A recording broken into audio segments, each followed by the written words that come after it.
کہ انما غنمتم، کہ انما بے شک وہ مال، غنمتم جو تم غنیمت حاصل کرو، من شیئن کسی چیز سے بھی۔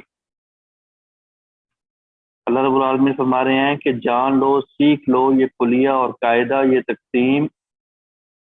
کہ جو بھی تم مال غنیمت حاصل کرو، مال غنیمت سے مراد وہ مال جو کفار کے ساتھ لڑائی کرنے کے بعد، تیر اور تلوار چلانے کے بعد، اور آج کے دور میں گولی اور ٹینک اور بارود کا استعمال کرنے کے بعد جو مال ان سے حاصل کیا جائے، جو مال ان کا پکڑا جائے، اس کو مال غنیمت کہتے ہیں۔ کافروں سے یا تو مال لڑائی کے بعد حاصل کیا جاتا ہے یا لڑائی سے پہلے ہی حاصل کر لیا جاتا ہے۔ جو لڑائی کے بعد حاصل کیا جائے اس کو مال غنیمت کہتے ہیں، اور جو لڑائی سے پہلے ہی، لڑائی کی نوبت ہی نہ آئے،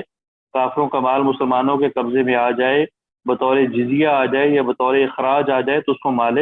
فے کہتے ہیں۔ اور عمومی طور پہ مال غنیمت کے اوپر بھی کبھی کبھی مال فے کا اطلاق خطبہ احادیث کے اندر ہو جاتا ہے، وارد ہے، ثابت ہے، لیکن ان کے درمیان جو ہے وہ عموم خصوص مطلق کہہ لیں آپ، کہ جو مال غنیمت ہوتا ہے اس کو مال فے کہتے ہیں، لیکن جو مال فے ہوتا ہے اس کو مال غنیمت نہیں کہتے۔ مطلب یہ ہے کہ جو سامان جنگ کے ذریعے حاصل کیا جائے اس کو مال غنیمت بھی کہتے ہیں، مال فے بھی کہتے ہیں، لیکن جو مال بغیر جنگ کے حاصل کیا جائے اس کو مال فے کہتے ہیں، مال غنیمت نہیں کہتے۔ تو ان دونوں لفظوں کے درمیان عموم خصوص مطلق والی اصطلاح بولی جاتی ہے، اور مقصد اور مفہوم یہی ہے کہ جو بھی مال تمہیں کافروں سے ملے، چاہے لڑائی کے ذریعے چاہے بغیر لڑائی کے، تو قاعدہ اور کلیہ یہ ہے، من شیئن کسی بھی چیز سے، مال غنیمت تھوڑا ہو زیادہ ہو، ایک سوئی ہو یا ہزاروں کی تعداد میں اونٹ اور گھوڑے ہوں، یا ہزاروں کی تعداد میں جو ہے وہ ان کی زمینیں ہوں، کچھ بھی ہو، من شیئن نکرہ کا لفظ ہے، تھوڑا ہو، بہت ہو، چھوٹا ہو، بڑا ہو، جو بھی تم کو مال غنیمت مل جائے اس کے بارے میں جو ایک قاعدہ ہے، وہ قاعدہ یہ ہے، فَأَنَّ لِلَّهِ خُمُسَهُ وَلِلرَّسُولِ، کہ بے شک اللہ کے لیے ہے خُمُسَهُ اس مال غنیمت کا پانچواں حصہ، وَلِلرَّسُولِ اور رسول کے لیے۔ تو اس مال غنیمت کو 5 حصوں میں تقسیم کیا جائے گا، 5 حصوں میں سے 4 حصے سائڈ پہ کر دیے جائیں گے، ایک حصہ جو ہے وہ اللہ اور اللہ کے رسول کے نام کا ہو جائے گا۔ ویسے تو سارے کا سارا مال اللہ کا ہے، لیکن جہاں پہ بطور تبرک بولا گیا ہے، بطور برکت بولا گیا ہے، اور جہاد کے اندر بطور تشجیع اور بطور رغبت کے بولا گیا ہے کہ اے مجاہدین جو تم جہاد کرتے ہو اس کے اندر اللہ رب العالمین کی مدد بھی شامل حال ہوتی ہے، اللہ رب العالمین کی نصرت بھی تمہارے ساتھ ساتھ ہوتی ہے، لہذا جب مال غنیمت پاتے ہو تو جس طرح تم نے اپنا حصہ نکالنا ہے اسی طرح اللہ کا حصہ بھی نکالنا ہے، کیونکہ اللہ کی مدد، اللہ کی نصرت بھی تمہارے ساتھ تھی۔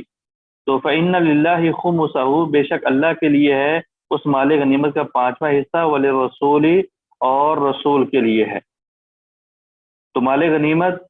جو کہ امت محمدیہ کے لیے مشروع تھی،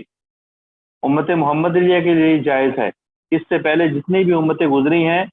سب کے سب جہاد کرتے، اللہ کے حکم سے کافروں کو مارتے، ان سے جو مال حاصل کرتے ان کو اکٹھا کرتے، آسمان سے آگ آتی اس کو کھا جاتی، اس کو بسم کر دیتی، ختم ہو جاتی۔ تو بہرحال جب مال غنیمت مسلمانوں کے حصے میں آیا اور مسلمانوں نے یہ جہاد کرنا شروع کیا تو اللہ رب العالمین نے فرمایا کہ کافروں کا مال تمہارے لیے حلال ہے، تمہارے لیے جائز ہے، تمہارے ساتھ سابقہ امتوں والا رویہ اختیار نہیں کیا جائے گا۔ فَأَنَّ لِلَّهِ خُمُسَهُ وَلِلرَّسُولِ بے شک اللہ کے لیے ہے اور اللہ کے رسول کے لیے ہے پانچواں حصہ۔ پانچویں حصے سے مراد مال کے ٹوٹل 5 حصے کیے جائیں گے، ایک حصہ اللہ اور اللہ کے رسول کے نام کا، باقی 4 حصے جو ہیں وہ مجاہدین میں تقسیم ہوں گے، اور مجاہدین کے اندر بھی تقسیم جو ہے وہ حسب رتبہ ہوگی۔ مثال کے طور پہ ایک اگر سادہ آدمی ہے، پیدل لڑنے والا آدمی ہے تو اس کے لیے ایک حصہ ہے، اگر ایک کے پاس جو ہے وہ گھوڑا ہے تو اس کے لیے جو ہے وہ 3 حصے ہوتے تھے شریعت کے مطابق۔ آقا علیہ الصلوۃ والسلام کی مبارک زندگی میں جب جنگیں گھوڑوں پہ بیٹھ کے لڑی جاتی تھیں، اونٹوں اور پیدل جو ہے وہ لڑی جاتی تھی۔ تو بہرحال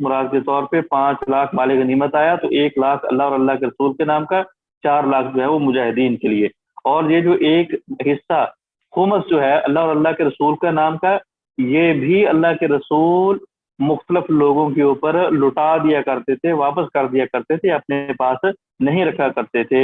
جس طرح کے اگلے الفاظ کے اندر اس کا ذکر آ رہا ہے۔ جو 5واں حصہ اللہ اور اللہ کے رسول کے نام کا ہے وہ کن کے لیے ہے؟ وَلِذِي الْقُرْبَىٰ، وہ اللہ کے رسول اپنے رشتہ داروں کو عطا کریں گے، وَالْيَتَامَىٰ، اور یتیموں کو عطا کریں گے، وَالْمَسَاكِينَ، مساکین کو عطا کریں گے، وَابْنِ السَّبِيلِ، اور مسافروں کو عطا کریں گے۔ اللہ کے رسول بھی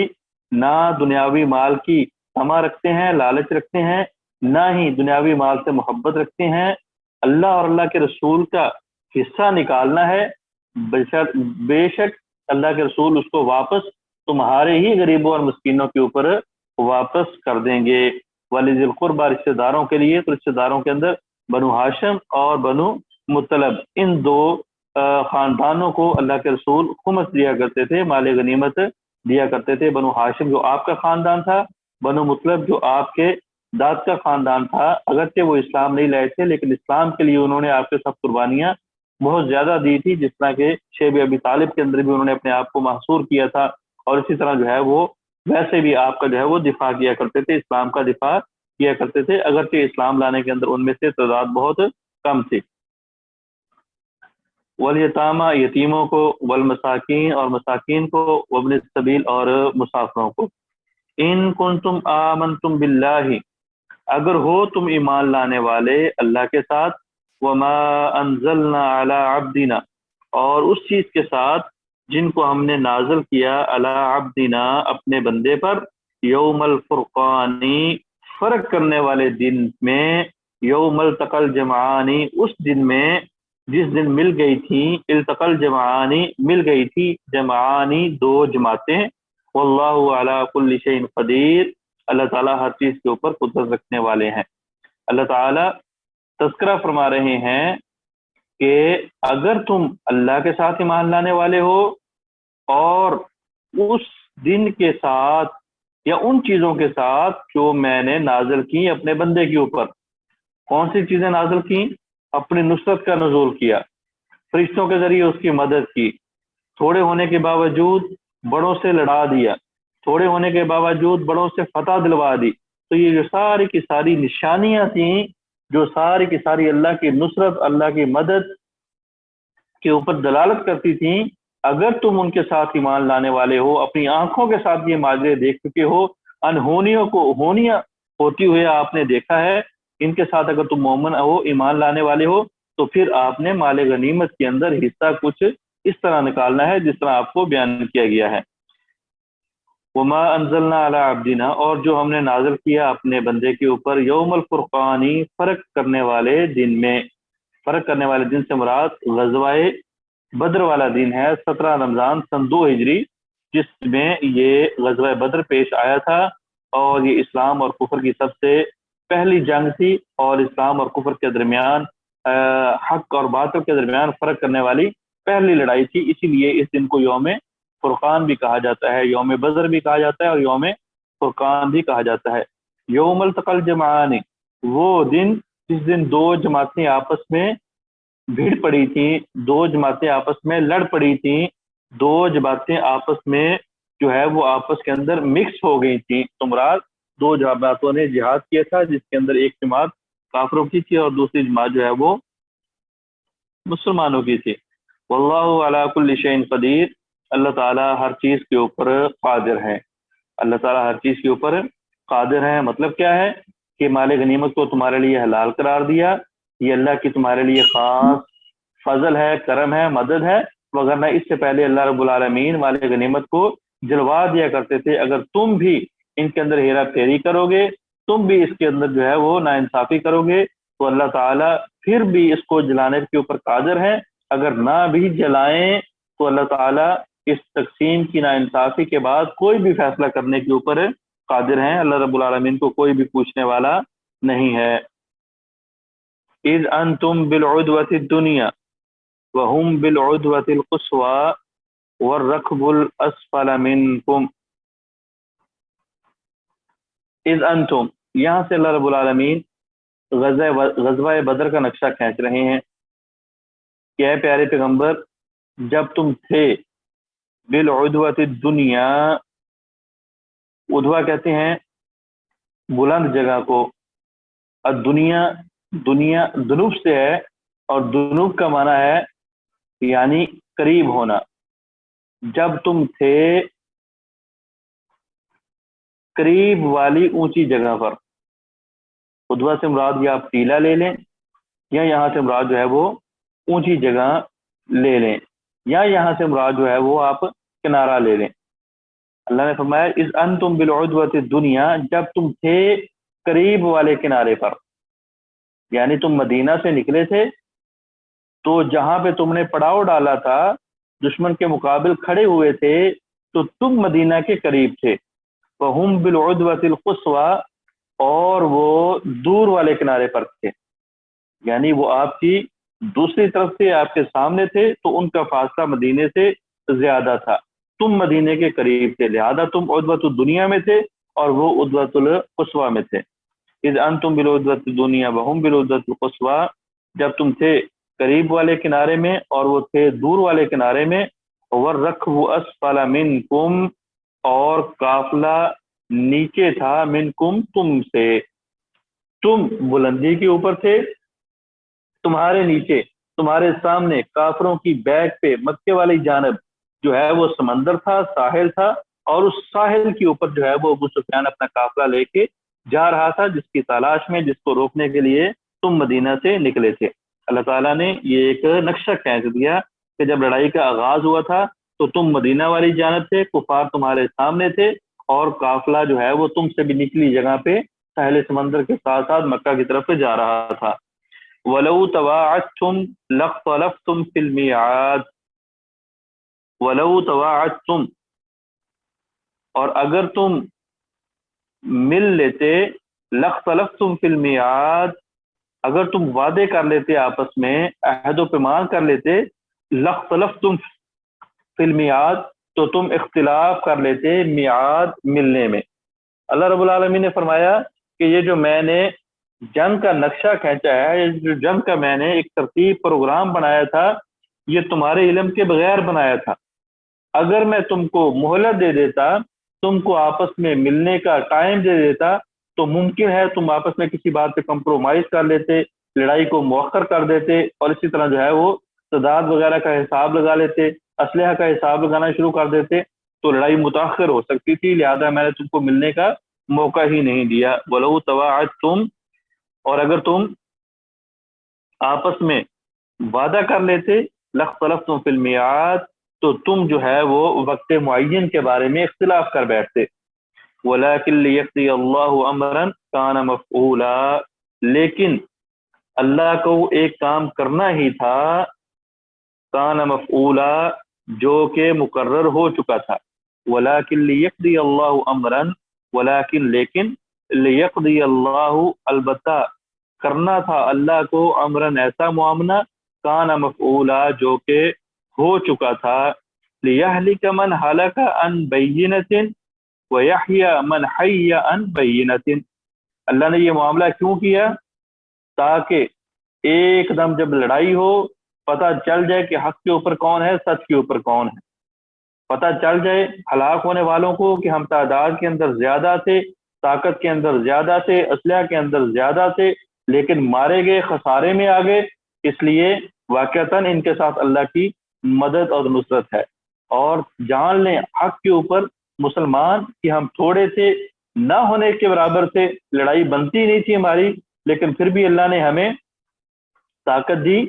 تو یہ دلالت تھی، دلیل تھی اللہ رب العالمین کی نصرت کی ان کے ساتھ۔ فرمایا وَلَكِنْ لِيَقْضِيَ اللَّهُ أَمْرًا كَانَ مَفْعُولًا، لیکن اللہ کو تو کرنا تھا ایک معاملہ، کان مفعولا، جو کہ طے شدہ تھا، ہو چکا تھا، لیہلک، تاکہ ہلاک ہو، من ہلاکا، جو بھی ہلاک ہو، عن بینۃ، دلیل کے اوپر، ویحیی، اور زندہ رہے، من حی عن بینۃ، جو بھی زندہ رہے، عن بینۃ، دلیل کے اوپر۔ ان اللہ لسمیع علیم، بے شک اللہ رب العالمین سننے والے ہیں، جاننے والے ہیں۔ اذ یریکہم اللہ فی منامک قلیلا، جب کہ دکھلایا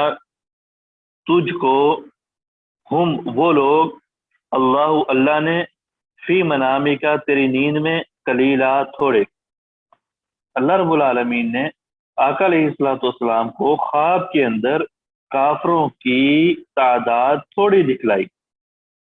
وَلَوْ أَرَاكَهُمْ كَثِيرًا، اگر وہ اللہ اراکہم دکھا دیتا کا تم کو، تجھ کو،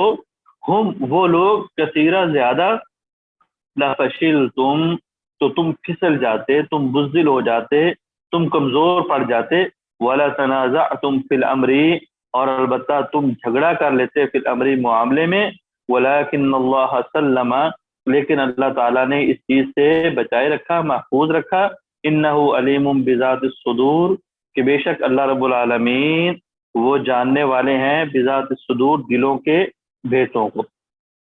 کافروں کی تعداد کا تذکرہ اللہ تعالیٰ نے دو آیات کے اندر کیا، ایک یہ آیت جو ہم نے پڑھی، ایک اس کے بعد آنے والی آیت۔ تو اس آیت کے اندر جو تعداد دکھلائی جا رہی ہے وہ نیند کے اندر دکھلائی جا رہی ہے، اور اگلی آیت کے اندر جو تعداد کا تذکرہ ہو رہا ہے، ذکر ہو رہا ہے، وہ حقیقت کے اندر آمنے سامنے کا ذکر ہو رہا ہے۔ تو بہرحال اللہ رب العالمین نے نبی علیہ الصلوۃ والسلام کو، جب کافروں کو مسلمانوں نے دیکھا نہیں تھا، آقا علیہ الصلوۃ والسلام کو ان کی تعداد کے بارے میں علم نہیں تھا، تو یہ بھی ایک بہت بڑی نشانی ہے، بہت بڑی دلیل ہے، بہت بڑی آیت ہے آقا علیہ الصلوۃ والسلام کے عالم الغیب نہ ہونے کے اوپر، کہ اللہ جو دکھلاتا تھا وہی حق اور سچ ہوتا تھا۔ نبی علیہ الصلوۃ والسلام کو بذات خود اس چیز کا علم نہیں ہوتا تھا۔ نبی علیہ الصلوۃ والسلام کو اس چیز کا جو علم پڑا ہے تو وہ اللہ رب العالمین کے بتلائے ہوئے علم یعنی وحی کے ذریعے پڑا ہے، خواب کے اندر۔ اذ یریکہم اللہ فی منامک قلیلا، جب دکھایا تجھ کو ان لوگوں کو، جب دکھایا تجھ کو ہم وہ لوگ، اللہ نے، فی منامک تیری نیند کے اندر، قلیلا تھوڑے، ولو اراکہم اور اگر وہ دکھا دیتا تجھ کو وہ لوگ، کثیرہ زیادہ، لفشلتم تو تم جو ہے وہ پھسل جاتے، بزدل ہو جاتے، ولا تنازعتم فی المیعاد اور تم جھگڑا کر لیتے آپس کے اندر معاملے میں۔ تو جب آپ کو ان کی اصل تعداد کا پتہ چل جاتا تو ممکن ہے صحابہ کرام آپ کو مشورہ دیتے، آپ کا یہ ذہن بن جاتا ہے کہ ہم ان کے مد مقابل تھوڑے ہیں، تعداد تھوڑی ہے، اسلحہ تھوڑا ہے، طاقت پاور تھوڑی ہے، لہٰذا لڑائی کو مؤخر کر دیتے ہیں، صلح کر لیتے ہیں، پھر ان کے اوپر حملہ کریں گے۔ یہ سارے کے سارے معاملات ہو سکتے تھے، اللہ نے ان ساری کی ساری چیزوں سے بچانا تھا، لہٰذا اللہ نے آپ کو جو ہے وہ بطور رغبت اور بطور حالہ شیری جو ہے وہ آپ کو ان کی تعداد زیادہ دکھلا دی۔ انہ علیم بذات الصدور، اس لیے کہ اللہ تعالیٰ دلوں کے بھیدوں کو جاننے والے ہیں۔ وَإِذْ يُرِيكُمُوهُمْ إِذَا الْتَقَيْتُمْ فِي أَعْيُنِكُمْ قَلِيلًا، جب دکھایا تم کو ہم وہ لوگ، اذا التقیتم جب تم ملے، فی اعینکم تمہاری نظروں میں، قلیلا تھوڑے۔ پچھلی آیت کے اندر اللہ رب العالمین نے ضمیر مفرد کی بولی کیونکہ خواب اکیلے آقا علیہ الصلوۃ والسلام کو آیا تھا، یہاں پہ ضمیر جمع کی بولی کیونکہ سارے لوگ آمنے سامنے تھے، تو لہذا نبی علیہ الصلوۃ والسلام سمیت باقی صحابہ کرام کو بھی اللہ تعالیٰ نے ان کی تعداد تھوڑی کر کے دکھائی۔ وَإِذْ يُرِيكُمُوهُمْ جب دکھایا تم کو ہم وہ لوگ، اذا التقیتم جب تم آپس میں ملے، فی اعینکم تمہاری نظروں میں، قلیلا تھوڑے، وَيُقَلِّلُكُمْ اور کم کر دیا تم کو، فی اعینہم ان کی نظروں میں، تو کم کر دیا تم کو،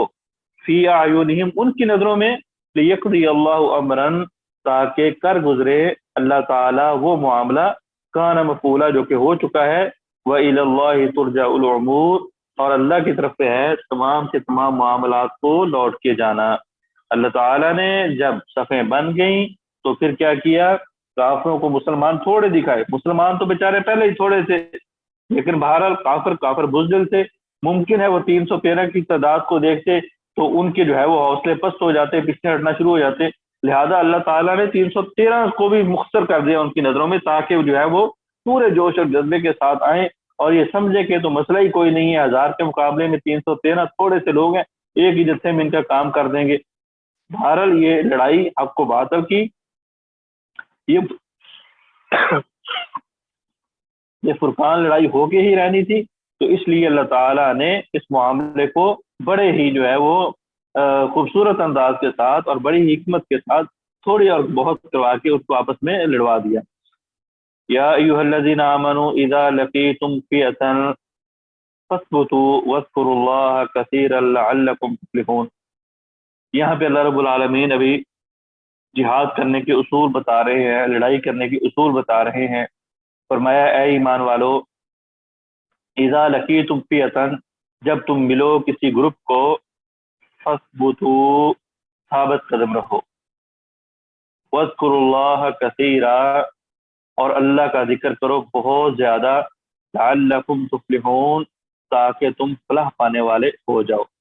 پہلا بنیادی اصول کہ جب کافروں سے لڑائی کرنی ہے تو پھر جب مرنا ہے یا مارنا ہے، ثابت قدم، پیچھے مڑنے کا خیال نہیں کرنا۔ کشتیاں اور جو ہے نا وہ جلا کے آنی ہے، جس طرح کے مسلمان کیا کرتے تھے جب اہل ایمان ہوا کرتے تھے، اہل تقوی ہوا کرتے تھے، اہل دل ہوا کرتے تھے۔ تو فرمایا اے ایمان والو، جب تم مل جاؤ فئتن، کافروں کے گروہ سے جہاد کے لیے، فاثبتوا واذکروا اللہ، تو ثابت قدم رہو اور اللہ کا ذکر کرو، کثیرہ، بہت زیادہ۔ غلبہ مل جائے تب بھی اللہ کا ذکر کرنا ہے، اللہ تیرا شکر تو نے غلبہ دے دیا، اور اگر شکست کا سامنا کرنا پڑ جائے تو پھر بھی اللہ کا ذکر کرنا ہے کہ یا اللہ تو ہی تو ہے، کوئی بات نہیں، تیری طرف سے اس کے اندر کوئی حکمت ہوگی، یا اللہ ہمیں ان کے خلاف جو ہے وہ فتح دے دے۔ وَاذْكُرُوا اللَّهَ كَثِيرًا، لڑائی کے اندر ہتھیاروں کے علاوہ جو سب سے بڑا ہتھیار مسلمان کے پاس ہونا چاہیے وہ ایمان کے بعد، تقوی کے بعد، وہ اللہ کا ذکر ہونا چاہیے، کیونکہ اللہ کا ذکر کرنے سے دل مضبوط ہوتے ہیں، اللہ کا ذکر کرنے سے دل جو ہے وہ شاد آباد ہوتے ہیں، اور اللہ کا ذکر جب ہوگا، دل شاد و آباد ہوگا، پورے کا پورا جسم مینٹلی طور پہ کام کرے گا، تو اس وقت پھر اللہ رب العالمین ضرور بضرور جو ہے وہ انسانوں کو، مسلمانوں کو، مومنوں کو جہاد میں فتح دیں گے، لعلکم تفلحون، تاکہ تم فلاح پا جاؤ۔ اللہ کا ذکر کرنے سے تم حقیقی طور پہ جنگ کے اندر بھی کامیابی حاصل کر لو گے، اور اللہ کا ذکر کرنے سے تم اخروی طور پہ اپنے نامہ اعمال کو بھی سنوار لو گے، خوبصورت کر لو گے۔ وَأَطِیعُوا اللَّهَ وَرَسُولَهُ، دوسرا اصول کہ اطاعت کرو اللہ کی اور اللہ کے رسول کی۔ وَلَا تَنَازَعُوا، اور آپس میں اختلاف نہ کرو۔ فَتَفْشَلُوا، اگر تم آپس میں اختلاف کرو گے، فَتَفْشَلُوا، تو پھسل جاؤ گے، وَتَذْهَبَ رِيحُكُمْ، اور تمہاری ہوا نکل جائے گی، وَاصْبِرُوا، اور صبر کرو، إِنَّ اللَّهَ مَعَ الصَّابِرِينَ، بے شک اللہ رب العالمین صبر کرنے والوں کے ساتھ ہیں۔ اللہ اور اللہ کے رسول کی اطاعت کرنی ہے،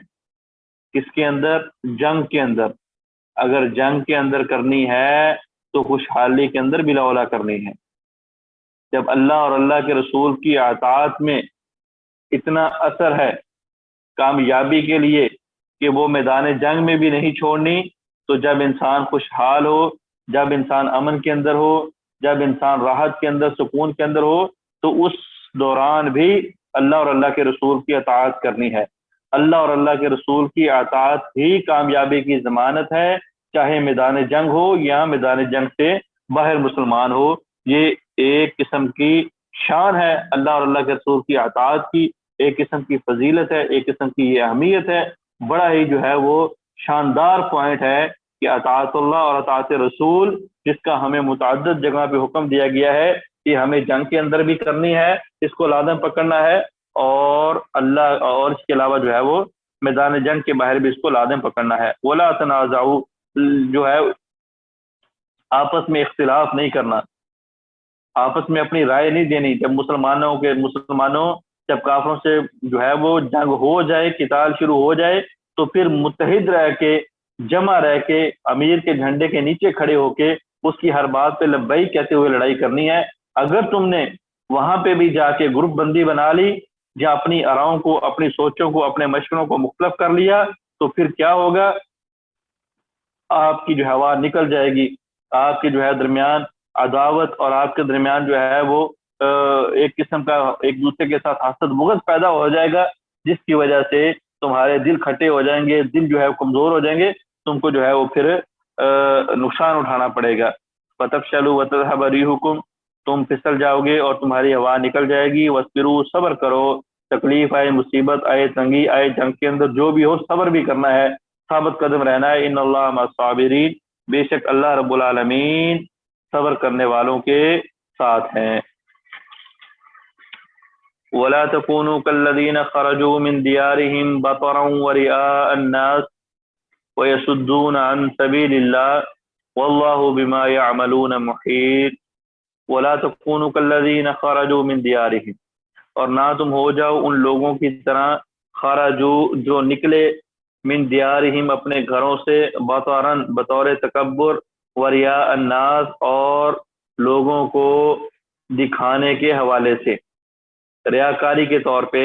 وَيَصُدُّونَ عَن سَبِيلِ اللَّهِ اور وہ روک رہے تھے اللہ کے راستے سے، وَاللَّهُ بِمَا تَعْمَلُونَ مُحِيطٌ بِمَا يَعْمَلُونَ مُحِيطٌ اور اللہ رب العالمین جو وہ اعمال کرنے والے تھے، محیط ان کو جو ہے وہ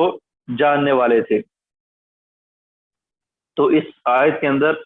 اللہ رب العالمین نے کافروں کی مثال مسلمانوں کے سامنے رکھی ہے کہ جس طرح کافر لوگ مشرکین مکہ سے نکلے ہیں تو بڑے تکبر کے ساتھ نکلے ہیں، بڑے غرور کے ساتھ نکلے ہیں، بڑے فخر کے ساتھ نکلے ہیں کہ ہم تو مسلمانوں کو ایک چٹکی کے اندر، پہلے ہی حملے کے اندر ختم کر دیں گے۔ وریا الناس اور ریاکاری کے لیے نکلے ہیں، لوگوں کو دکھلانے کے لیے نکلے ہیں کہ ہم بڑے بہادر ہیں، ہم جو ہے وہ مسلمانوں کا کلا کما کرنے کے لیے جا رہے ہیں۔ اے مسلمانوں، تم نے یہ دونوں کام نہیں کرنے، جہاد کے اندر نہ ہی ریاکاری کرنی ہے اور جہاد کے اندر نہ ہی تکبر کرنا ہے اور نہ ہی تم نے فخر کرنا ہے۔ وَيَصُدُّونَ عَن سَبِيلِ اللَّهِ اور وہ روکتے تھے لوگوں کو اللہ کے راستے سے۔ وَاللَّهُ بِمَا يَعْمَلُونَ مُحِيطٌ بے شک اللہ تعالیٰ جو بھی وہ عمل کرتے تھے، اعمال کرتے تھے، محیط اس کا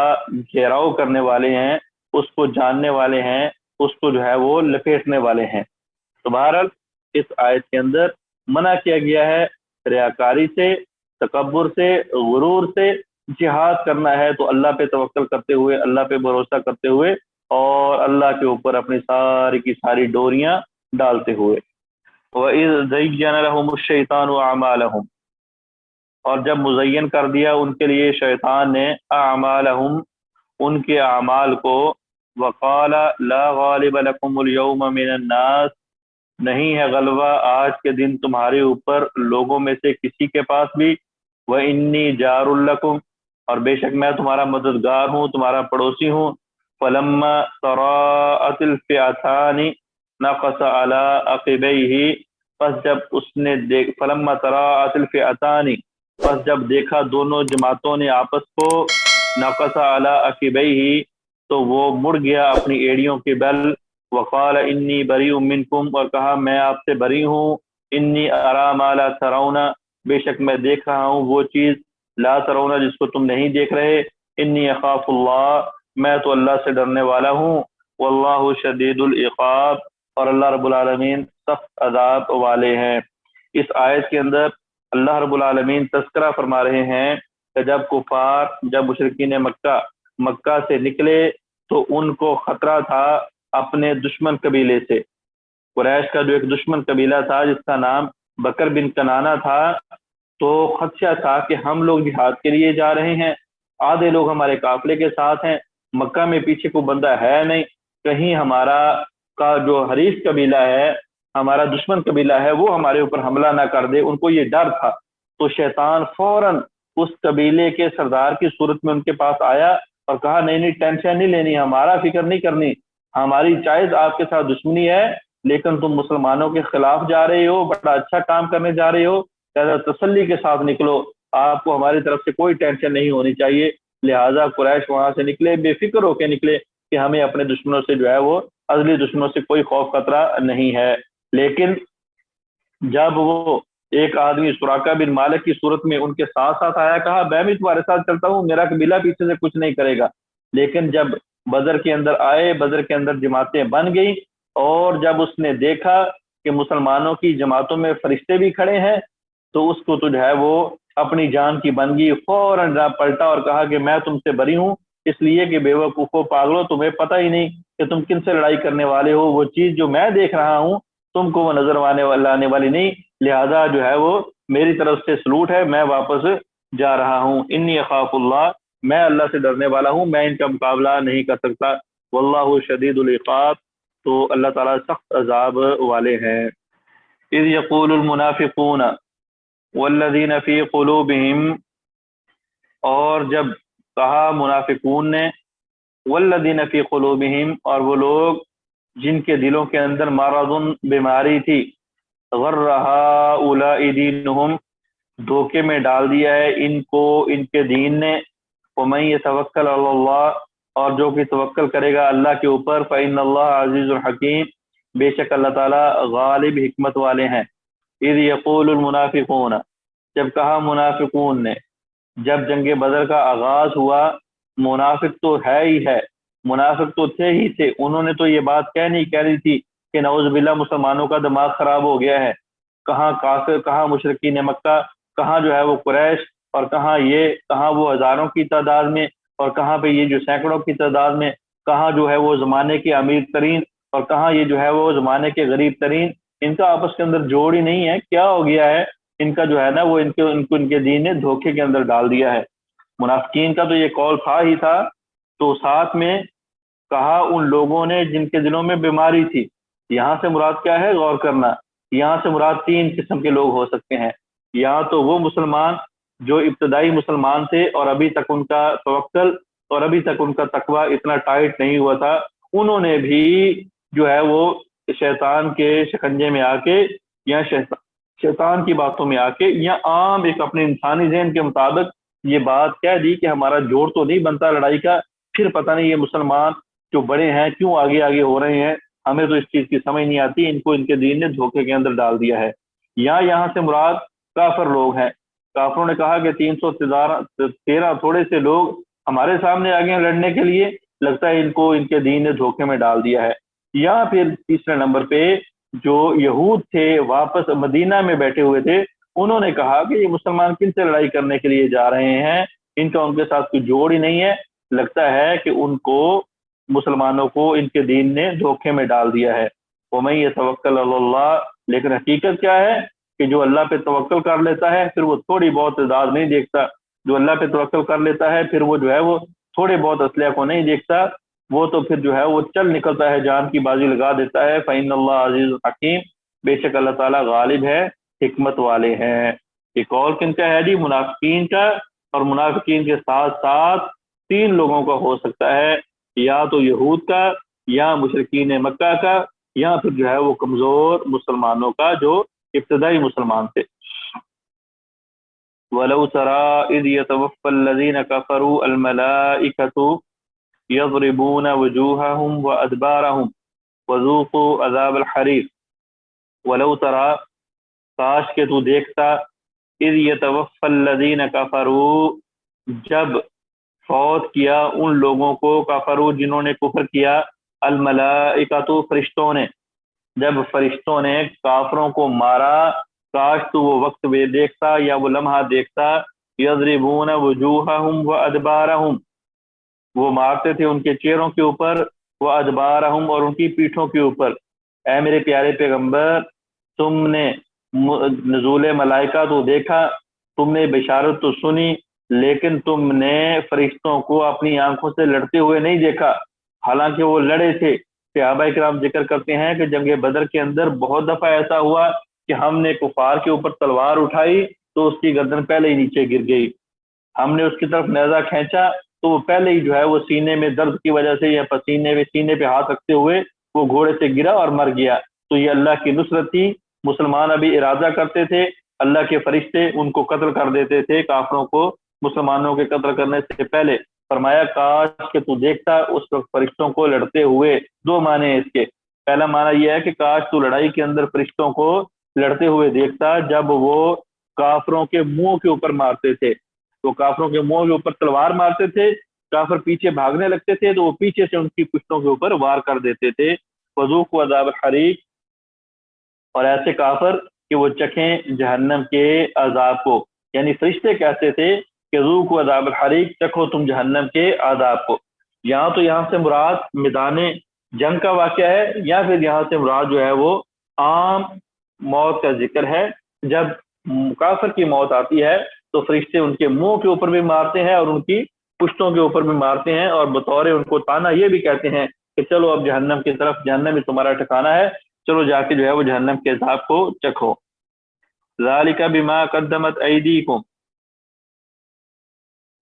ذالک بما قدمت ایدیکم، یہ سارے کا سارا معاملہ بوجہ قدمت ایدیکم، جو پیش کیا تمہارے ہاتھوں نے، وَأَنَّ اللَّهَ لَيْسَ بِظَلَّامٍ لِّلْعَبِيدِ، اور بے شک اللہ رب العالمین نہیں ہیں ظلم کرنے والے اپنے بندوں کے اوپر۔ مسلمانوں، یہ جو اونچ نیچ معاملات میں ہو جاتی ہے، تنگی سختی اللہ کی طرف سے آ جاتی ہے، یہ تمہارے اعمال کی وجہ سے ہے۔ اس میں اللہ کا کوئی ظلم نہیں ہے، اس میں اللہ کا کوئی جو ہے وہ آپ کے اوپر زیادتی والا معاملہ نہیں ہے، بلکہ اللہ رب العالمین تو بڑے عادل ہے، عدل کو پسند کرتے ہیں، حکیم ہیں، خبیر ہیں، عزیز ہیں، ساری کی ساری اللہ میرے اللہ کی صفات ہیں۔ لیکن یہ جو تمہارے اوپر تمہارے گھروں کے اندر اجمالی طور پہ یا مجموعی طور پہ جو حالات تنگ ہو جاتے ہیں، تو یہ اللہ کی طرف سے پکڑ ہے تمہارے اوپر تمہارے اعمال کی وجہ سے، اس لیے کہ اللہ تو اپنے بندوں کے ساتھ ظلم نہیں کرتے، اللہ تو غفور ہے، غافر ہے، غفار ہے، اللہ تو رحمان اور رحیم ہے۔ کدأب آل فرعون، مانند آل فرعون کی عادات کے، والذین من قبلہم، اور ان لوگوں کی عادات کے جو ان سے پہلے تھے، کفروا، جنہوں نے کفر کیا، بآیات اللہ، اللہ کی نشانیوں کے ساتھ، فاخذہم اللہ بذنوبہم، اللہ نے پکڑا ان کو ان کے گناہوں کی وجہ سے، ان اللہ قوی شدید العقاب، بے شک اللہ رب العالمین قوی ہیں، مضبوط ہیں، شدید العقاب، سخت عذاب والے ہیں۔ یہ تمہارے ساتھ معاملہ بھی بعین ہی اسی طرح ہے جس طرح آل فرعون یا آل فرعون سے پہلے جماعتیں تھیں، انہوں نے اللہ کی بغاوتیں کی، انہوں نے اللہ کے ساتھ سرکشی کی، جس طرح اللہ نے ان کو ان کے اعمال کی وجہ سے ان کو قتل کر دیا، اسی طرح اے قریشیو، اے مشرکین مکہ، تم کو بھی اللہ نے تمہارے اعمال کی وجہ سے ہلاک کیا، اور اے مسلمانوں، جو تمہارے اوپر پریشانیاں آتی ہیں وہ بھی تمہارے اعمال کی وجہ سے آتی ہیں، لہٰذا سدھر جاؤ، سدھار لو اپنے اعمال کو، کہیں ایسا نہ ہو سابقہ قوموں کی طرح تمہیں بھی جو ہے وہ عذاب میں مبتلا کر دیا جائے، لہذا اپنے اعمال کی فکر کرو۔ ذالک بأن اللہ،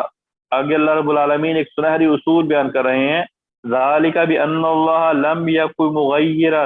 نعمتا انعمها على قوم حتى یغیروا ما بانفسهم، یہ اس وجہ سے کہ اللہ تعالیٰ نہیں ہے تبدیل کرنے والے نعمت کو، وہ نعمت جس کو اس نے انعام کیا قوم کے اوپر، حتیٰ یغیروا ما بانفسهم، حتیٰ کہ وہ تبدیل کر لیں اس نعمت کو اپنے نفسوں میں، وان اللہ سمیع علیم، بے شک اللہ رب العالمین تو سننے والے ہیں، جاننے والے ہیں۔ اس لیے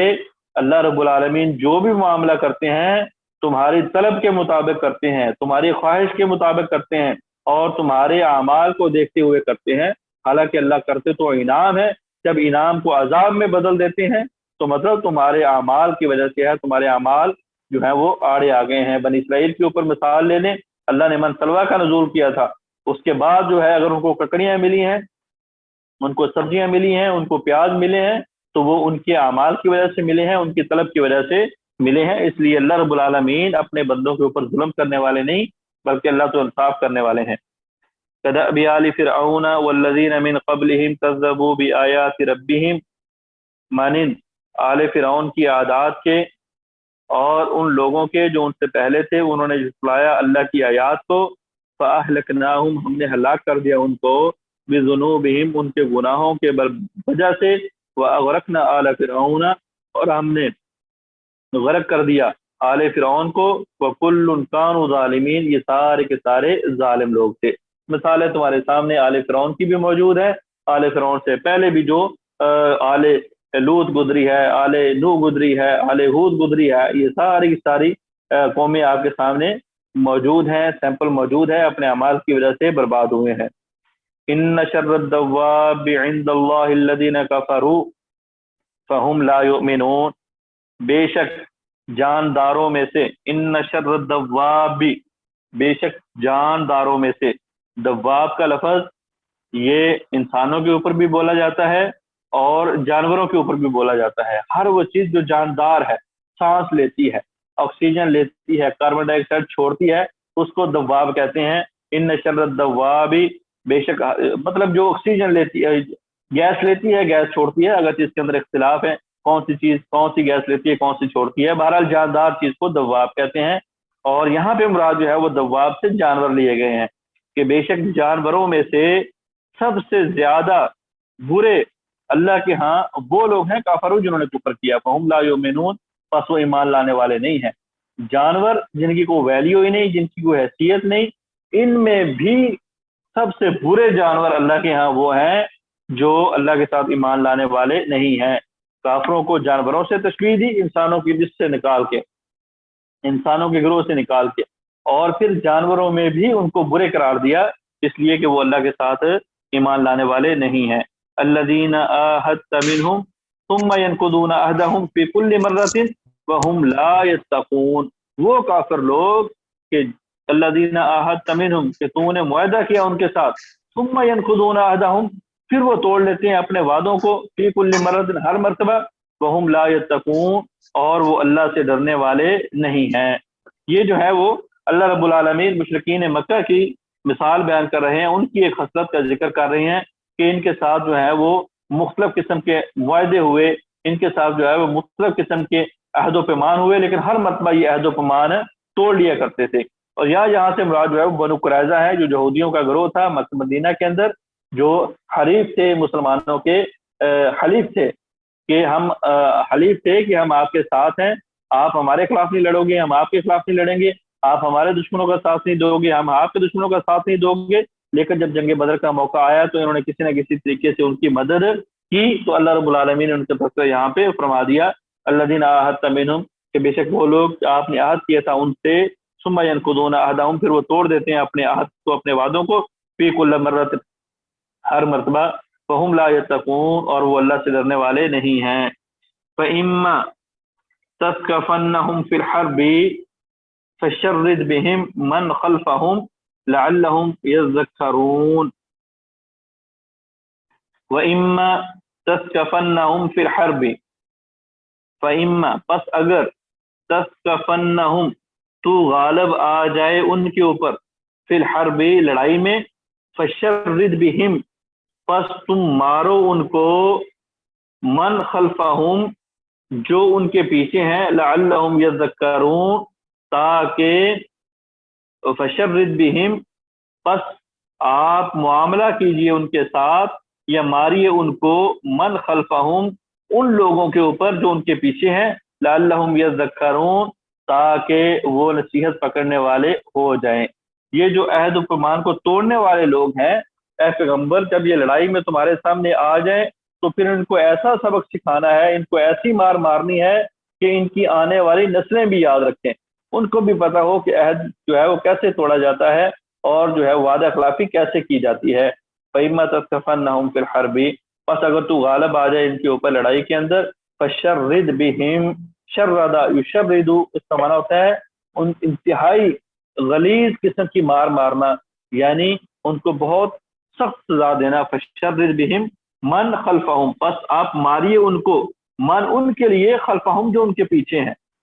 آپ نے ان کو تو مارنا ہی مارنا ہے، لیکن ایسا مارنا ہے، ایسا سبق دینا ہے آنے والی نسلیں یاد کریں، لعلہم یذکرون شاید کہ جو ہے وہ عبرت حاصل کرنے والے ہو جائیں۔ وَإِمَّا تَخَافَنَّ مِن قَوْمٍ خِيَانَةً فَانبِذْ إِلَيْهِمْ عَلَىٰ سَوَاءٍ إِنَّ اللَّهَ لَا يُحِبُّ الْخَائِنِينَ۔ وَإِمَّا تَخَافَنَّ اور اگر تو ڈرے، من قوم قوم سے، خیانتاً بطور خیانت، فَانبِذْ إِلَيْهِمْ عَلَىٰ سَوَاءٍ پس پھینک دے ان کی طرف، عَلَىٰ سَوَاءٍ ان کی برابری کے اوپر، إِنَّ اللَّهَ لَا يُحِبُّ الْخَائِنِينَ اللہ تعالیٰ خیانت کرنے والوں کو پسند نہیں کرتے۔ جنگ کے اندر خیانت نہ مسلمانوں کی طرف سے عمل اچھا ہے نہ ہی کافروں کی طرف سے اچھا ہے، لیکن اگر جنگ کے اندر کافر لوگ خیانت کریں، حلیف لوگ جو ہے وہ اپنے وعدوں کو توڑیں، تو تم نے بھی وعدوں کو توڑ دینا ہے۔ یہ نہیں کہ انہوں نے وعدے کو توڑ دیا، آپ جو ہے وہ اپنے وعدے کو یاد رکھ کے آپ جو ہے وہ ان کے سامنے اپنے ہاتھ بچھاتے جاؤ، ان کے سامنے پلکے بچھاتے جاؤ اور وہ آپ کے اوپر چڑھتے آ جائیں، نہیں، ایسا نہیں ہے۔ وعدہ توڑنا نہیں ہے، غلط بات ہے، لیکن اگر وہ وعدہ توڑ دیں تو پھر تم نے بھی توڑ دینا ہے، سر یہاں پھر ان کو جو ہے وہ دشمن سمجھ کے ان سے مقابلہ کرنا ہے۔ وَلَا يَحْسَبَنَّ الَّذِينَ كَفَرُوا سَبَقُوا إِنَّهُمْ لَا يُعْجِزُونَ ولا يحسبن الذين كفروا، اور نہ گمان کریں کافر وہ لوگ، سابقو کہ وہ سبقت لے گئے ہیں، انہم لا یعجزون بے شک وہ تو کچھ نہیں کر سکتے، بے شک وہ یقیناً وہ عاجز نہیں کر سکتے، یعنی وہ کچھ نہیں کر سکتے۔ کافر لوگ یہ نہ سمجھیں کہ کسی مقام پہ کسی جگہ پہ ہم نے ان کو دھوکہ دے دیا، ان کو ہم نے مات دے دی، لہذا ہماری وجہ سے ان کا نقصان ہو جائے گا، ہم نے ان کے ساتھ جنگ نہیں کی، ہم نے ان کو جو ہے وہ ان کے عہد و پیمان کو توڑا، لہذا ان کو نقصان ہو جائے گا، یہ بھی نہیں ہو سکتا۔ اور کافر لوگ یہ بھی نہ سمجھے کہ ہم مسلمانوں کے مقابلے آ کے ان کو کچھ بگاڑ سکیں گے، یہ تو عاجز ہیں، یہ کچھ نہیں کر سکتے۔ ولا يحسبن الذين كفروا سبقوا، اور نہ گمان کریں وہ لوگ کافر جنہوں نے کفر کیا، سبقوا کہ وہ سبقت لے گئے ہیں، وہ بھاگ نکلے ہیں، انہم لا يعجزون بے شک وہ عاجز نہیں کر سکتے، بے شک وہ جو ہے وہ بے سہارا نہیں کر سکتے۔ وَأَعِدُّوا لَهُم مَّا اسْتَطَعْتُم مِّن قُوَّةٍ، اور تم تیار رکھو ان کے لیے جو تم طاقت رکھو، من قوت قوت سے، اور تیار رکھو لہم ان کے لیے مستطعتم جو تم استطاعت رکھتے ہو، من قوت طاقت سے، یعنی کفار کے ساتھ لڑائی کرنے کے لیے ہمہ وقت اپنی صلاحیت، اپنی پوزیشن اور اپنی تیاری مکمل رکھو، کسی بھی لمحے ان سے اگر لڑائی ہو جائے تو تمہیں پریشانی کا سامنا نہ کرنا پڑے۔ یہ حکم تھا جب جنگیں تیروں اور تلواروں سے لڑی جاتی تھیں کہ اپنے تیر اور تلوار ریڈی رکھو، گھوڑے ریڈی رکھو، اور یہ حکم ہے آج کے دور میں کافروں کے خلاف کہ اپنی جو ہے وہ گنیں، اپنی توپیں، اپنے جو ہے وہ ٹینک، اپنے جہاز، اپنا اسلحہ بارود کافروں کے لیے ریڈی رکھو، تیار رکھو۔ وَمِن رِبَاطِ الْخَيْلِ، اور گھوڑوں کے تیار رکھنے سے، ترہبون بہ عدو اللہ کہ تم ڈراتے ہو اس کے ساتھ اللہ کے دشمنوں کو، وعدوکم اپنے دشمنوں کو،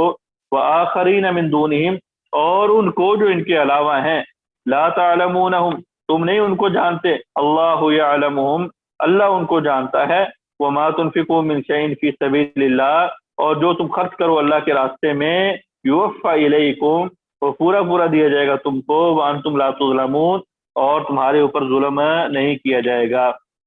مطلب یہ ہے کہ مسلمانوں اپنے آپ کو جہاد کے لیے تیار رکھو، اپنا اسلحہ، اپنی پاور، اپنی طاقت بالکل ریڈی رکھو، اور اس کے ذریعے اللہ اور اللہ کے دشمنوں کو ڈراؤ، اپنے دشمنوں کو ڈراؤ۔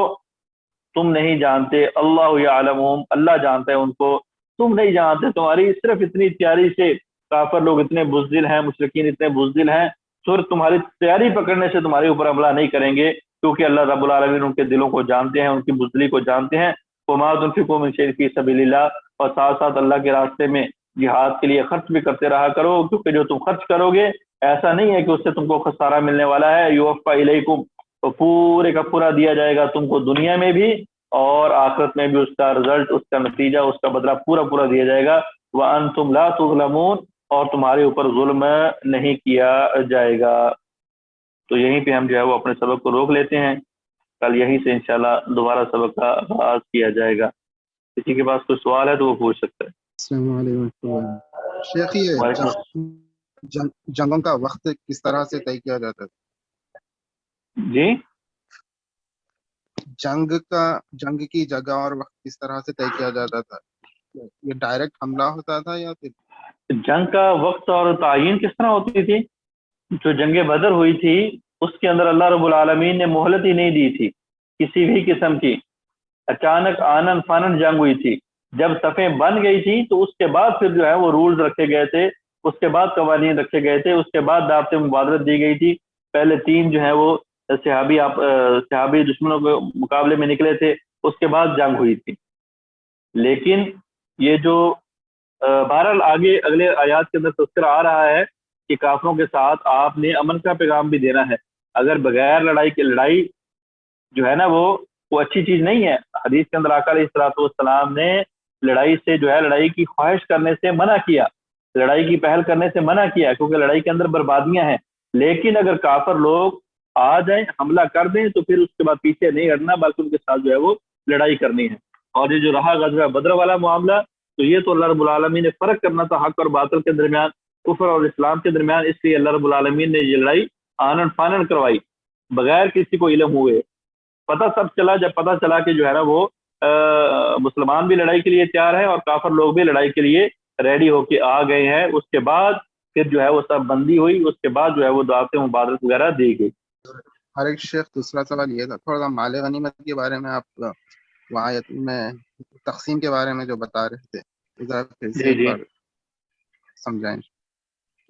مال غنیمت کے بارے میں یہ ہے کہ لڑائی کرنے کے بعد جو بھی مال ملے گا چھوٹے سے لے کے بڑا وہ سارے کا سارا ایک جگہ پہ اکٹھا کیا جائے گا اور پھر اس کے 5 حصے کیے جائیں گے. پھر اس کے 5 حصے کیے جائیں گے. ان 5 حصوں میں سے ایک حصہ اللہ اور اللہ کے رسول کے نام پہ علیحدہ کر دیا جائے گا. مثال کے طور پہ موٹی سی مثال ہے, 5 لاکھ جو ہے وہ روپیہ ملا یا 5 لاکھ کا مال ملا, تو اس میں سے 1 لاکھ اللہ اور اللہ کے رسول کے نام کا سائڈ پہ کر دیا جائے گا اور 4 حصوں کو 4 لاکھ کو مجاہدین میں تقسیم کر دیا جائے گا. تو ابھی بھی صورتحال یہی ہے شیخ, ہم سنے تھے کہ وہ مال غنیمت کی ختم ہو گیا تقسیم کیونکہ نہیں. اللہ رب العالمین نے فرمایا وَعَلَمُوا جان لو, جمع کا صیغہ ہے آقا علیہ الصلوۃ والسلام بھی اور اس کے بعد بھی. مال غنیمت کا بہرحال طریقہ کار یہی ہے. ابھی یہ ہے کہ مال غنیمت ابھی جو روٹین چینج ہو جاتی ہے قوانین کے لحاظ سے, کیونکہ جو فوجی حضرات ہوتے ہیں ان کو تنخواہیں ملتی ہیں, ان کو جو ہے مراعات ملتی ہیں, ان کو ٹی اے ملتے ہیں, تو لہٰذا وہ جو مال غنیمت ہوتا ہے وہ سارا کا سارا سرکار کے خزانے میں چلا آتا ہے, جہاں سے ان کی تنخواہیں اور ان کا جو ہے وہ مراعات جا رہی ہوتی ہیں. وغیرہ اس دور میں تو جی شیخ تو یہ لازم تبھی ہوگا جہاں پر اسلامی حکومت ہو. جی یہ وہاں پہ لازم ہے جہاں پہ شرعی جہاد ہو رہا ہے. شرعی جہاد کا مطلب یہ ہے کہ ایسا حکمران موجود ہے جس کی طرف سے جہاد کی اجازت ہے.